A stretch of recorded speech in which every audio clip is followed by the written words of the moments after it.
আজকে এই শর্ট ভিডিওতে তোমাদের সাথে শেয়ার করে নেব মাখানা দুটো হেলদি রেসিপি। প্রথমে এই কড়াইতে বড় চামচের 1 চামচ তেল দিয়ে তার মধ্যে দিয়ে দিতে হবে 1/4 কাপ আগে থেকে কেটে রাখা আমন্ড বাদাম, 1/4 কাপ কাজু বাদাম, 1/4 কাপ দিয়ে দিতে হবে কিশমিশ। তারপরে দিয়ে দিতে হবে এর মধ্যে 2 কাপ মতো মাখানা।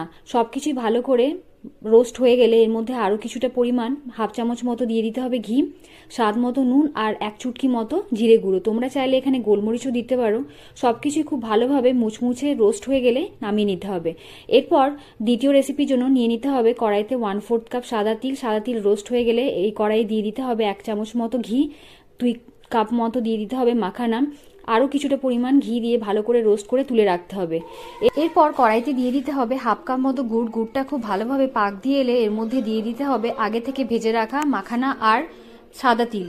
সব কিছুই খুব ভালো করে মিক্স হয়ে গেলে আগে থেকে প্লেটে ঘি ব্রাশ করে রাখা ওই প্লেটে ঢেলে নিতে হবে।